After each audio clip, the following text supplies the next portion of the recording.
নমস্কার বন্ধুরা, আপনারা দেখছেন রিসার্চ বাংলা নিউজ। আমি বিশ্বজিৎ রয়েছি আপনাদের সঙ্গে। বন্ধুরা, আমেরিকার ইতিহাসে এমন ঘটনা খুব কমই ঘটেছে। ইরানের হামলার 36 ঘন্টা পেরিয়ে গেছে, অথচ এখনো ডোনাল্ড ট্রাম্পের আমেরিকা পাল্টা আঘাতের সাহস দেখাতে পারেনি। বন্ধুরা, এক মিনিট, বিষয়টা কিন্তু এখানেই শেষ নয়।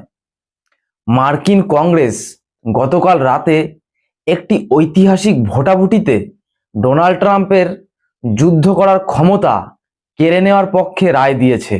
বন্ধুরা, এই জায়গাটা খুবই গুরুত্বপূর্ণ। ইরানের মিসাইল হামলায় কুয়েত এবং বাহরেনে আমেরিকার সেনাঘাঁটিগুলোর ভয়াবহ ক্ষতি হয়েছে। গ্রাউন্ড রিপোর্ট বলছে মার্কিনীদের অহংকার একেবারে গুড়িয়ে গেছে। তাহলে কি ডোনাল্ড ট্রাম্পের আমেরিকা ইরানের শক্তির সামনে পিছু হাঁটতে বাধ্য হচ্ছে, নাকি ঘরের ভেতরেই ডোনাল্ড ট্রাম্প একেবারে কোণঠাসা? চলুন আজকে ভেতরের আসল গল্পটা সহজভাবে বুঝে নেওয়া যাক। বন্ধুরা, মজার ব্যাপার হলো আমেরিকা সব সময় নিজেদের প্রযুক্তির বড় বড়াই করে থাকে, কিন্তু ইরানের ড্রোন এবং মিসাইল সেই প্রযুক্তির দেওয়াল সহজেই ভেঙে ফেলেছে। কুয়েতের মাটিতে থাকা সেই বিখ্যাত মার্কিন সেনাঘাঁটি ক্যাম্প বুহেরিং, সেখানে চারটি বিশাল যুদ্ধ সামগ্রীর গুদামঘর বা ওয়ারহাউস পুরোপুরি ধ্বংস হয়ে গেছে। বন্ধুরা, এখানে একটা বিষয় আপনাদের মাথায় রাখতে হবে। এই গুদামগুলোতে আমেরিকার কোটি কোটি ডলারের অস্ত্র এবং গোলা বারুদ মজুদ রাখা ছিল। ইরানের নিখুঁত নিশানা সেগুলোকে মাটির সাথে মিশিয়ে দিয়েছে। বন্ধুরা, এখানেই শেষ নয়। কুয়েতের অন্য একটি কুখ্যাত সামরিক ঘাঁটি আলী আল সালেম এয়ারবেস, সেখানে একটি বিশাল হ্যাঙ্গার, সেখানে যুদ্ধবিমান মেরামত করা হতো, তা ধ্বংস হয়ে গেছে। বন্ধুরা, এবার মিলিয়ে দেখুন, আমেরিকা এই খবরগুলো পৃথিবীর সামনে আসতে দিতে চায় না। আপনি যদি এখন গিয়ে গুগল ম্যাপে গিয়ে আলী আল সালেম এয়ারবেস খোঁজেন, তাহলে দেখবেন সেই জায়গাটা পুরোপুরি ঝাপসা বা হালকা ব্লার করে দেওয়া হয়েছে, যাতে পৃথিবীর মানুষ আমেরিকার এই নগ্ন অসহায় রূপ চোখে দেখতে না পায়। এখানেই প্রশ্ন আসে, আমেরিকা যদি এতই শক্তিশালী হবে, তাহলে নিজেদের ঘাঁটির ছবি লুকাতে হচ্ছে কেন? খেলাটা আসলে অনেক গভীরে চলে গেছে। কুয়েতের আন্তর্জাতিক বিমানবন্দরেও একটি টার্মিনাল ধ্বংস হয়ে গেছে। সেখানে প্রায় 60 জনের বেশি মানুষ আহত হয়েছেন এবং একজনের মৃত্যু হয়েছে। কিন্তু বন্ধুরা, এই তথ্যটা মাথায় রাখুন, ইরান পরিষ্কারভাবে জানিয়ে দিয়েছে তারা কোনো বেসামরিক বিমানবন্দরে আক্রমণ করেনি। বন্ধুরা, আর এখানেই গোলমাল। ইরানের ছোড়া মিসাইলকে আটকাতে গিয়ে আমেরিকার নিজস্ব পেট্রিয়ট মিসাইল ডিফেন্স সিস্টেম দিক হারিয়ে ফেলে। সেই মার্কিন মিসাইল নিজেদের কুয়েত বিমানবন্দরে আছড়ে পড়ে এই ধ্বংসযজ্ঞ ঘটিয়েছে। যদিও কুয়েত সরকার সব দোষ ইরানের ওপরেই চাপানোর চেষ্টা করছে, কিন্তু যুদ্ধের ময়দানে আসল সত্যটা হলো আমেরিকার পেট্রিয়ট সিস্টেম ইরানের মিসাইল সিস্টেমের সামনে ফেল করে গেছে। এইভাবে বাহরেনে আমেরিকার নৌসেনা বাহিনী ফিফথ ফ্লিপ এবং শাখির বিমান ঘাঁটিতেও ভয়াবহ হামলা হয়েছে। নাসার থার্মাল স্যাটেলাইটে সেই সেনা ঘাঁটিগুলোতে আগুন জ্বলার ছবি পরিষ্কার ধরা পড়েছে। অর্থাৎ মধ্যপ্রাচ্যে আমেরিকার যে নিরাপত্তার দাপট ছিল, তা এখন পুরোপুরি তাসের ঘরের মতো ভেঙে পড়েছে। বন্ধুরা, এখন প্রশ্ন হচ্ছে, এত বড় অপমানের পরও হোয়াইট হাউসে বসে ডোনাল্ড ট্রাম্প চুপ করে আছেন কেন? তিনি সবসময় আক্রমণাত্মক কথা বলেন। আসল কারণটা হলো আমেরিকার সাধারণ মানুষ আর কোনো নতুন যুদ্ধ চায় না।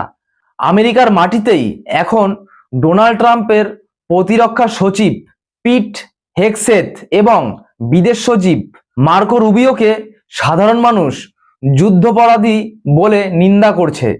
আমেরিকার জনগণ রাস্তায় নেমে বলছে ইরানের সাথে এই যুদ্ধ সম্পূর্ণ বেআইনি। সাধারণ মানুষের ট্যাক্সের টাকা এইভাবে যুদ্ধের আগুনে পুড়িয়ে দেওয়া কোনোভাবেই মেনে নেওয়া হবে না।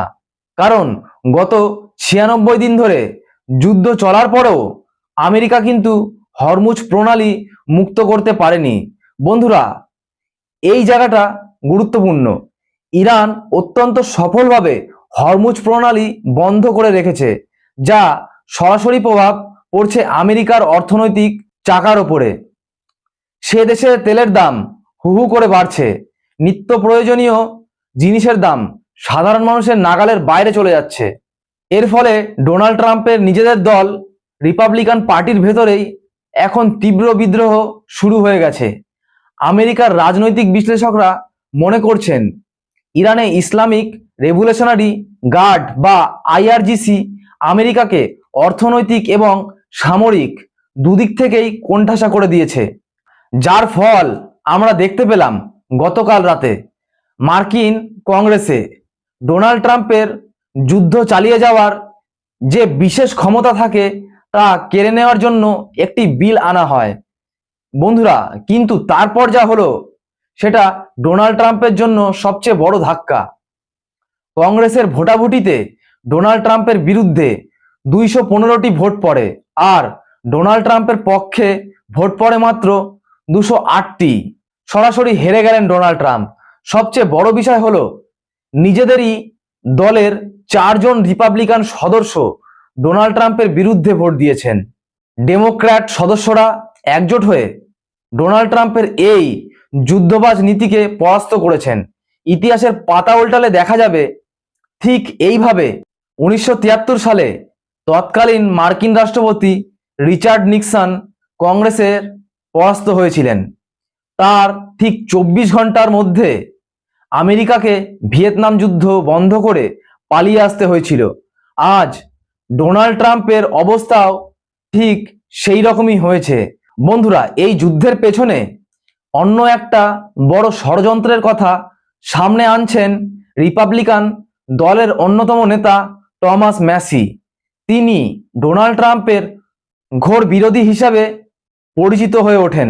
টমাস ম্যাসি আমেরিকার জনগণকে সজাগ করে বলছেন 2027 সালের জন্য আমেরিকা যে প্রতিরক্ষা বিল তৈরি করেছে তার 224 নম্বর ধারায় একটি মারাত্মক খেলা হয়েছে। সেই ধারা অনুযায়ী আমেরিকার সমস্ত সৈন্য এবং সমস্ত অস্ত্রের ওপরে ইসরায়েলের একচাটিয়া অধিকার তৈরি হয়ে যাবে। টমাস ম্যাসি সরাসরি অভিযোগ করেছেন ডোনাল্ড ট্রাম্প আসলে আমেরিকার প্রতিরক্ষা দপ্তরকে ইসরায়েলের কাছে বিক্রি করে দিচ্ছেন। তিনি বলেছেন ডোনাল্ড ট্রাম্প কোনো রাজা নন যে তার সব অন্যায় মেনে নিতে হবে। এই তীব্র অভ্যন্তরীণ বিরোধের কারণেই হোয়াইট হাউস এখন অসহায় হয়ে পড়েছে। বন্ধুরা, তবে সবচেয়ে বিস্ফোরক তথ্যটি ফাঁস করেছেন মার্কিন গোয়েন্দা সংস্থা সিআইএর একজন প্রাক্তন বিশ্লেষক। তার দাবি অনুযায়ী ইরানে ইতিমধ্যে পারমাণবিক অস্ত্র তৈরি করে ফেলেছে। গত 28 ফেব্রুয়ারি ইরানের ওপর বড় হামলার পর থেকেই তারা অত্যন্ত গোপনে নিজেদের পরমাণু কর্মসূচি সম্পূর্ণ করে নিয়েছে। আর এই কারণেই ডোনাল্ড ট্রাম্প ভিতর প্রচণ্ড ভয় পাচ্ছেন। তিনি খুব ভালো করেই জানেন পারমাণবিক অস্ত্রধারী ইরানের ওপর নতুন করে হামলা চালালে তা তৃতীয় বিশ্বযুদ্ধে রূপ নিতে পারে, যার মাসুল গোটা আমেরিকাকে দিতে হবে। সামরিক ক্ষতি, অর্থনৈতিক বিপর্যয় এবং রাজনৈতিক পরাজয় সব মিলিয়ে ডোনাল্ড ট্রাম্পের হাত এই মুহূর্তে পুরোপুরি বাঁধা পড়ে গেছে। আমেরিকা কি তবে তার বিশ্বমঞ্চের সর্বোচ্চ ক্ষমতা ধীরে ধীরে হারাচ্ছে? যে দেশ একসময় নিজেদের ইচ্ছামতো যে কোনো দেশের ওপর যুদ্ধ চাপিয়ে দিত, আজ তাদেরই সংসদে রাষ্ট্রপতির যুদ্ধ ক্ষমতা কেড়ে নেওয়া হচ্ছে। অন্যদিকে নিজেদের মাটিতে কোনো বড় ক্ষয়ক্ষতি নাশ হয়েই আমেরিকার একের পর এক ঘাঁটি ধ্বংস করে দিচ্ছে। এই পুরো পরিস্থিতি বিশ্ব রাজনীতিকে কোন দিকে নিয়ে যাচ্ছে তা সত্যি ভাববার বিষয়। তাহলে বন্ধুরা, এ বিষয়ে আপনাদের কি মনে হয়? ডোনাল্ড ট্রাম্প কি কংগ্রেসের এই বাধার পর যুদ্ধ বন্ধ করে মধ্যপ্রাচ্য থেকে নিজেদের সৈন্য প্রত্যাহার করতে বাধ্য হবেন, নাকি ইসরায়েলের স্বার্থে তিনি কংগ্রেসের সিদ্ধান্তকে বুড়ো আঙুল দেখিয়ে কোনো বড়সড় ঝুঁকি নিয়ে নেবেন? জবাব দেবেন আপনারা নিচে কমেন্ট বক্সে। এবং আমাদের বিশ্লেষণ ভালো লাগলে রিসার্চ বাংলা নিউজ ইউটিউব চ্যানেলটিকে সাবস্ক্রাইব করে আমাদের পাশে থাকুন। ধন্যবাদ। জয় হিন্দ।